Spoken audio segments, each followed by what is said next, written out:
Hello everyone. ఇవాళ మనతో పాటు ఉన్నారు creative director and political analyst Geetha Krishna గారు. వారితో మాట్లాడదాం. Hello sir. Hi. Sir, movie reviews topic ఒకటి. అంటే ఇది కొంచెం హైలైట్ టాపిక్ అన్నమాట. అయితే తమిళనాడులో మూవీస్ రిలీజ్ అయిన వెంటనే రివ్యూస్ చెప్పొద్దు. అలా చేస్తే ఏ ఛానల్ అయినా సరే, యూట్యూబ్ ఛానల్స్ అయినా సరే మేము బ్యాన్ చేస్తామని చెప్పి అంటున్నారు. సో ఇదే టాపిక్ గురించి మీరు 2 ఇయర్స్ నుంచి ఇదే ఛానల్‌లో మన ఛానల్‌లో చెప్తున్నారు. అలా రివ్యూస్ చెప్పకూడదు అని.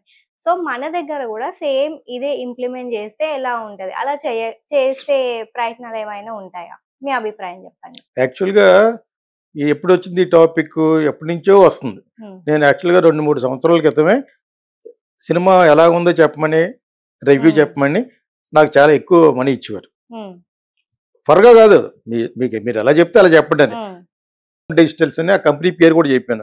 వాళ్ళ సీరియల్స్ తెలుగు, తమిళ, మలయాళం, కన్నడ అన్నింటిలో తీసే పెద్ద కంపెనీ అది అనుకోండి, అసలు కంపెనీ పేరు. వాళ్ళు ఇక్కడ ఒక ఛానల్ పెట్టి ఒక అతనికి అప్పచెప్పి అతను నాకు రిక్వెస్ట్ చేశాడు, మీరు ఎవరన్నా ఒక సెలబ్రిటీ చెప్తే బాగుంటుందండి అంటే బాగా డబ్బులు ఛార్జ్ చేసాం. చెప్పాను అలాగా 1.5 ఇయర్స్ 2 ఇయర్స్ చెప్పాను. రెండు ఉంటా చూసుకోండి, గీతాకృష్ణ త్రిబుల్ ఫేస్ రివ్యూస్ అని, ట్రయాంగిల్ రివ్యూస్, 3 గీతాకృష్ణలు ఉంటారు అనమాట. ఓకే, ఒకటి వచ్చి ప్రజల తరపున, ఆడియన్స్ తరపున, ఒకటి వచ్చి ఫ్యాన్స్, ఒకటి వచ్చి ఐ డోంట్ కేర్, నాకు సినిమా బాగుంటే బాగుందా అని అనే టైప్ సినిమా ఇండస్ట్రీ తరపున. ఈ ముగ్గురు ఒకటి చెప్తున్నట్టు మిగతా ఇద్దరు అలా రెండు గీతాకృష్ణలు ఫీజ్ అయ్యి ఉంటాయి. ఉంటే అందరూ చూసుకోండి. యాక్చువల్గా అలాంటిది నేను ఒకటి పొద్దుటే లేచి ఇక్కడ నుంచి ఐమాక్స్కి వెళ్ళటం 8:30కి, అది ఒకటి కష్టమైపోయింది. తర్వాత ఇలా చెప్పడం కరెక్ట్ కాదు అనిపించేసింది నాకు. నేను మానేశాను. మరి నాకు వచ్చిన డబ్బులు కూడా బాగుంటున్నాను కదా, అది మానేశాను. ఇంకో ఛానల్ వచ్చి అడిగిన వాళ్ళు 2-3 చెప్పాను, వద్దులేండి అన్నాను అనమాట. సో ఎందుకంటే నాకు కష్టం అయిపోతుంది. రేపు మేము సినిమా తీసినా కూడా సినిమాని 3 రోజులు ఆడనివ్వండి, 4 రోజులు. లక్షవారం రిలీజ్ అయితే లక్షవారం, శుక్రవారం, శనివారం, ఆదివారం. అదే శుక్రవారం రిలీజ్ అయితే శుక్రవారం, శనివారం, ఆదివారం. దాని తర్వాత చెప్పండి. సినిమా గురించి చెప్పకపోతే కొత్తగా తెలిసే వాళ్ళకి, సినిమా తీసేవాళ్ళకి ఏమర్థం అవుద్ది? నాలాంటి ఎక్స్పీరియన్స్ వాళ్ళు చెప్పాలి, ఈ సినిమాని ఎలా తీయవలసింది, ఇటువంటి పొరపాట్లు చేశారు, ఇటువంటి కాపీ కొట్టారు, ఇటువంటి అవి కొట్టారు, వాళ్ళు తీసిన సినిమా తీశారు అన్నట్టుగా. ఇప్పుడు కంగువా గురించి ఎలా చెప్పామన్నా అలా చెబుతాం. ఇప్పుడు తన వరకు వచ్చే వరకు నొప్పి తెలియదు అన్నట్టుగాను ఇప్పుడు తమిళనాడు వాళ్ళకి నొప్పి తెలిసినట్టు ఉంది. పేరు ఏం పేరు? శివకుమార్ కొడుకు పేరు, కంగువా హీరో సూర్య. ఇప్పుడు బుద్ధి వచ్చింది, పెద్ద సినిమా తీశారు, అందులో అన్ని కాపీయే. మన తెలుగు సినిమాలు కాపీ కొట్టిన బింబిసారా, బాహుబలి, ఓకే, మగధీయరా, ఇవన్నీ కనపడిపోయేటప్పటికి వాళ్ళ సినిమా తుసుమంది. అయినా కాకపోయినా కూడా నేను ఫ్యామిలీ స్టార్ అనే సినిమా, ఈ మధ్యన దిల్ రాజు సినిమా విజయ్ స్టేజ్ ఎక్కి ఏదో మాట్లాడుకోవడం, కొంచెం పొందాక ఎక్కువ బాగా ఆడిచాడు బందాగా, రేపటి నుంచి మీరు డబ్బులు ఏరుకోవడమే. అలా చేస్తే జనాలకు ఇష్టం ఉండదు. జనాల్లో మంచి తెచ్చుకోవాలి సినిమా రిలీజ్ చేసే ముందు. అంచేత అలా మాట్లాడాడు, సినిమా దొరికింది. యాక్చువల్గా ఆ సినిమా అంత ఫ్లాప్ అయిపోవాల్సిన అంత బ్యాడ్ సినిమా కాదు, ఓకేనా. అది బ్యాడ్ అవ్వడానికి కారణం ఏంటి? ఇతను ఆ స్టేజ్ మీద రిలీజ్ అయ్యే ముందు మాట్లాడిన వాగిన బాగుడు, విజయ్ దేవరకొండ మాట. అప్పుడు నేను దిల్రాజుకి పంపించాను కూడా, నేను పెట్టిన వీడియో, కోర్టుకి వెళ్దామని చెప్పేసి. నేను ఒక వీడియోలో కూడా చెప్పాను, అవసరమైతే ఒక్కొక్కటి 1 లక్ష రూపాయలు వేసుకుని ఒక 10-20 మంది కలిసి హైకోర్టుకి వెళ్ళి, అక్కడి నుంచి సుప్రీంకోర్టుకి వెళ్ళి రివ్యూస్ చెప్పడం వలన కోర్టులు ఖరీదు చేసే సినిమాలు పాడైపోతున్నాయి.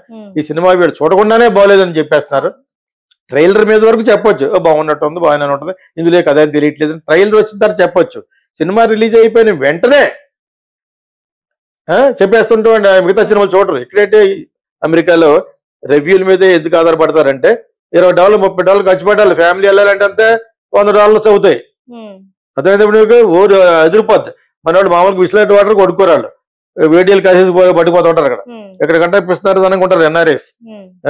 సో అటువంటిది రివ్యూ బాగుందంటే, సో అక్కడ 2-3 తొట్టిగాళ్ళు ఉన్నారు. ఆ తొట్టిలు చేసేది ఇదే పని, ముందు చూసేయడం, వెంటనే చెప్పాడు, వస్తాడు ఒకడు, అటు పెద్ద డ్రామాడు, ఎక్కడ అనుకుంటాను అటు అనమాట. అటు చూస్తారు, తిడతా ఉంటారు, అతని ఇష్టం. ఎందుకంటే ఎక్కువ మంది చూస్తే యూట్యూబ్ డబ్బులు వస్తాయి కదా, అవి మానండి, లేకపోతే ఇక్కడికి వచ్చినప్పుడు లాక్ కొడతారు ఇక్కడ అని.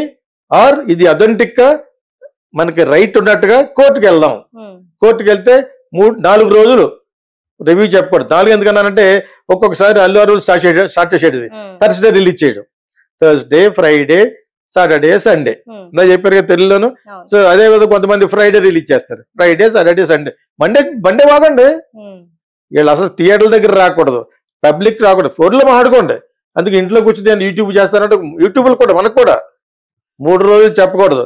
ఓకే చెప్పినా కూడా 4 రోజుల తర్వాత అప్లోడ్ చేయాలి. అదవుతున్నప్పుడు సో అలా చేస్తున్న రోజున సినిమాకి దెబ్బ ఉండదు. మన ఎవరో లైవ్గా ఎవరో పిలిచారు ఛానల్లో, అందరూ కలిసి ఆ కంటెంట్ బాగుంటే ఎదుగు చూడరండి, దిగొచ్చారండి. అందులో ఒకటి సినిమా తీసినట్టు కాదు, ఒక్కడు కూడా ఫిల్మ్ తీసినట్టు కాదు అక్కడ. నేను అన్ని పడి చెప్తున్నాను, సినిమాలు తీసి డైరెక్ట్ చేసి పెద్ద పెద్ద డైరెక్టర్లు చేసి ఇన్ని సినిమాలు చూసి నిజమే మాట్లాడుతుంటే పేరు తెచ్చుకున్నామని నేను అన్నాను. తమిళ వాళ్ళు చెప్పినట్టుగానే రివ్యూస్ చెప్పకూడదు, 4-5 రోజుల వరకు, చాలా 4-5 రోజులు అన్నారో తెలియదు కానీ నేను అంటున్నాను మినిమం 4 days చెప్పకండి, బతకనివ్వండి సినిమాకి, సినిమాని బతకనివ్వండి. ఓకేనా? రివ్యూ చెప్పడం అంటే ఇలా ఉంది, బాగుంది, వాడు గెట్టడోడు ఉంటాడు, విజయ్ దేవరకొండ గెట్టోడు ఆడే ఉంటాడు, విశ్వక్సేన్ గెట్టోడు ఆడే ఉంటాడు, ఆడ సినిమా రిలీజ్ అయింది ఆల్రెడీ ముద్దు మెత్తేస్తారు. ఇదేంటిది, ఇది ఏం సినిమా ఇది? నిజంగా బాగానే ఉన్నాడు, అదే మెకానిక్, దాన్ని బాగా చేస్తాడు ఎవడో ఆల్రెడీ. అంత అవసరమా నీకు? అంత అవసరం ఏంటరా? నువ్వు కౌన్ కిస్కాడు జేబులో 100 రూపాయలు ఉండవు నీ దగ్గర, వాళ్ళు వెళ్ళి ఆ కోట్లు పెట్టి సినిమా తీసినట్టు కొంచెం తప్పు కదలాగా. దాని రోజు సినిమా ఆడినామండి, దాని తర్వాత చెప్పండి, దాని తర్వాత కూడా అనుభవం నాలాంటి వాళ్ళు చెప్పాలి. మీలో కౌన్ కిస్కాడు కాదు, సినిమా అంటే చూడడం కూడా తెలియనాడు, చెత్తగాళ్ళు కాదు. దాని ఫేవరెట్లు చిరంజీవి సినిమాని బాలకృష్ణ తిట్టడం, బాలకృష్ణ సినిమా చిరంజీవి తిట్టడం, బన్నీగాడి సినిమాని వచ్చి వీళ్ళు తిట్టడం, వాళ్ళ సినిమాని వచ్చి వీళ్ళు తిట్టడం. సినిమా బాగుంటే ఆడద్దు కదా, కరెక్టే. ఈలోగా మీరు వెళ్ళేవాళ్ళు కూడా వెళ్ళనివ్వట్లేదే. మెయిన్ యూఎస్లో చెప్పొట్టేస్తుంది, వాళ్ళు అంత డబ్బులు ఖర్చు పెట్టి వెళ్ళలేరు. తెలుగు సినిమా రిలీజ్ అయితే హ్యాపీగా వెళ్ళాలనుకుంటారు. ఆ తెలుగు సినిమాలు ఏమొస్తున్నాయి, పాన్ ఇండియా సినిమాలే వస్తున్నాయి. చిన్న సినిమా ఇక నుంచి వెళ్ళదు. చిన్న సినిమా థియేటర్లో రిలీజ్ అయ్యే పరిస్థితులు పోయినాయి. సింగిల్ థియేటర్లు మూసేశారు బిజినెస్ లేక. అంచేది పెద్ద సినిమాలు పాన్ ఇండియా సినిమాలు అనుకున్నవే వెళ్తాయి, మిగతా అన్ని భాషల్లోనూ డబ్ చేస్తే ఓటీటీలో చూస్తారు. అమెజాన్ ప్రైమ్, నెట్ఫ్లిక్స్, ఆహా అట్లా చూస్తారు. అదవుతున్నప్పుడు సో ఆ రోజులు పోనీ. ఓటీటీకి వస్తే సినిమాలు చేస్తారు. నేను మలయాళం సినిమాలు 2 చూసాను నేను. ఓకేనా? 2 బాగున్నాయి, 2 థియేటర్లో ఫ్లాప్ అట్ట. ఒకటి మలయాళం, ఒకటి తమిళ్. తమిళ్ కూడా ఫ్లాప్, థియేటర్లో ఫ్లాప్ అయితే ఎవడ వెళ్ళలేదు. ఎవడ వెళ్తాడు? ఈ మల్టీప్లెక్స్కి వెళ్తే 1000 రూపాయలు సినిమాకి ఫ్యామిలీకి, సింగిల్ థియేటర్ లేవు. సో ఆ 2 కూడా చాలా బాగున్నాయి. నేను 2 చూశాను నిన్న, 2 చూడలేను యాక్చువల్, 2 చూశాను. బోత్ ఆర్ గుడ్ మూవీస్ యాక్చువల్గా. ఓకేనా? సో ఒకటి మలయాళం, ఒకటి తమిళ్.